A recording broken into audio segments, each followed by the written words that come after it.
Good morning, Morgan Maxwell Mountain Lions. Today is Wednesday, February 24th, 2021. Please stand for the Pledge of Allegiance. I pledge allegiance to the flag of the United States of America and to the republic for which it stands, one nation, under God, indivisible, with liberty and justice for all. Please remain standing for a moment of silence.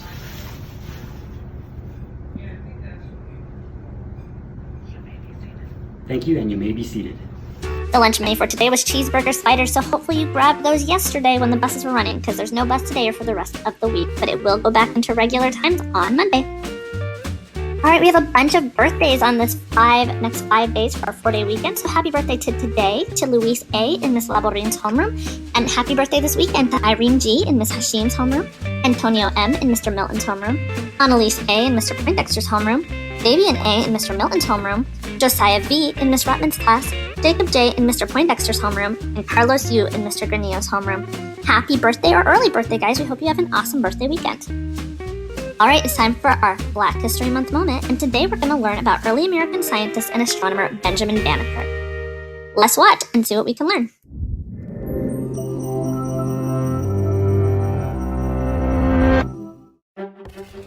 Sometime in the early 1750s, a 22-year-old man named Benjamin Banneker sat industriously carving cogs and gears out of wood. He pieced the parts together to create the complex inner working of a striking clock that would, hopefully, chime every hour. All he had to help him was a pocket watch for inspiration and his own calculations. And yet, his careful engineering worked. Striking clocks had already been around for hundreds of years, but Banneker's may have been the first created in America, and it drew fascinated visitors from across the country. In a show of his brilliance, the clock continued to chime for the rest of Banneker's life. Born in 1731 to freed slaves on a farm in Baltimore, Maryland, from his earliest days, the young Banneker was obsessed with math and science, and his appetite for knowledge only grew as he taught himself astronomy, mathematics, engineering, and the study of the natural world. As an adult, he used astronomy to accurately predict lunar and solar events, like the solar eclipse of 1789, and even applied his mathematical skills to land use planning. These talents caught the eye of a local Baltimore businessman, Andrew Ellicott, who was also the Surveyor General of the United States. Recognizing Banneker's skills in 1791, Ellicott appointed him as an assistant to work on a prestigious new project, planning the layout of the nation's capital. Meanwhile, Banneker turned his brilliant mind to farming. He used his scientific expertise to pioneer new agricultural methods on his family's tobacco farm. His fascination with the natural world also led to a study on the plague life cycle of locusts. Then in 1792, Banneker began publishing almanacs. These provided detailed annual information on moon and sun cycles, weather forecasts, and planting and tidal timetables. Banneker sent a handwritten copy of his first almanac to Virginia's Secretary of State, Thomas Jefferson. This was a decade before Jefferson became president. Banneker included a letter imploring Jefferson to embrace every opportunity to eradicate that train of absurd and false ideas and opinions that caused prejudice against Black people. Jefferson read the almanac and wrote back in praise of Banneker's work. Banneker's correspondence with the future president is now considered to be one of the first documented examples of a civil rights protest letter in America. For the rest of his life, he fought for this cause, sharing his opposition to slavery through his writing. In 1806, at the age of 75, Banneker died after a lifetime of study and activism. On the day of his funeral, his house mysteriously burned down, and the majority of his life's work, including his striking clock, was destroyed. But still, his legacy lives on. Alright, I have a few announcements for today. It is Wednesday, so we are on our Wednesday schedule. Also a reminder, if you forgot, rodeo break is this week, so there's no school tomorrow or Friday. Also, I said this yesterday, I just want to remind you, for PBIS rewards, remember you can only purchase from the school store and the store of your actual teacher or teachers. You cannot go into anyone else's store and purchase things from teachers that you do not have. If you do, your order will be deleted or denied, and the points will be put back in your account. 6th graders, I made this announcement yesterday. Just want to remind you, are you a D&D fan? Did you know we have a Dungeons & Dragons club after school on Thursdays or Fridays? If you're interested in joining, reach out to myself, Ms. Smith, or Mr. Deal for more information. Alright, this is an important announcement to 8th graders. Please make sure you're listening. Choya students, your course request forms are due by today. If you had hard time submitting or you need help still, please reach out to me today. You can do that on Teams. Your teacher can reach out to me, but make sure you get that course request form in today. Tucson High students, your course request forms are due by Monday, so make sure you get them done this weekend. Again, if you have any issues or problems, please reach out. Also, all students, remind your parents, go to Parent View and let us know if you will be coming back on March 26th.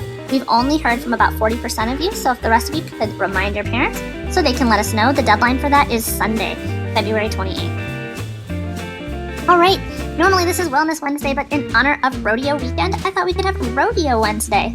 There is no rodeo this year because of coronavirus, which is sad, but I thought we could maybe check out some highlights of rodeos past. Broke this afternoon. Not only did she have a smoke and run yesterday, she tied the arena record, which we just broke this afternoon. This is the incredible horse that she calls sister that would take her to a world title. I want you to come alive for Haley Gensel.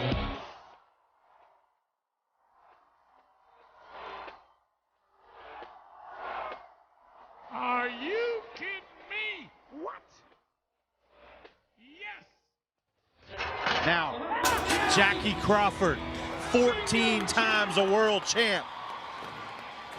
And you just said it, 2.1. This breakaway roping is going to get wicked, man. All top ranked in the PBR. Little thing, let me light your candle, cause mama, I'm sure. Come on, Calgary, I can't hear ya.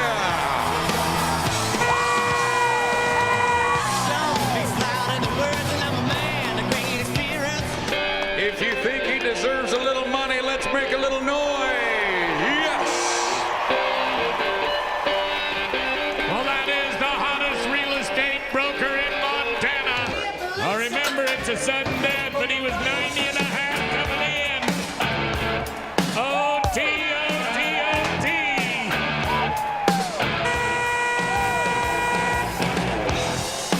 My God, Minnesota rides.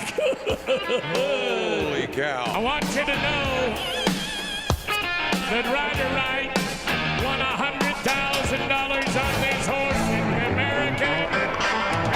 Now it's Rusty. Come on, keep going, keep going, keep going. I haven't seen him do that in a while. A little hot dog. If I had money to bet, I'd bet on this man right here. Oh, he's a little guy. He's only 155 pounds, and he can do it. He can do it. That could very well hold to win the round today. Folks, it's official. He would not only be a champion at a collegiate level, but at a high school level today. Wow. There it is. I got, That's what a 3-5 looks like. And Joe, there's added pressure all of a sudden. No mistakes. That's how you go kicks right there. And when all you've got to do is make the putt to win the U.S. Open, these two stepped up and made it happen. 62-5 right there, man. That, you can't talk about how nerve-wracking that's got to be. Something they've done a million times, but now there's 62,000 on the line. And we say a lot that's... All right, that's all I have for today. Remember, Morgan Maxwell Mountain Lions practice being safe, being responsible, being respectful, and being kind. It's a great day to have a great day, so I hope all of you have an awesome Wednesday. I hope you have a super fun and safe rodeo weekend. Do something fun with your family. The weather's beautiful. Get outside. Try to get some rest. Maybe get a little extra work done if you're behind. But otherwise, we'll see you back here on Monday.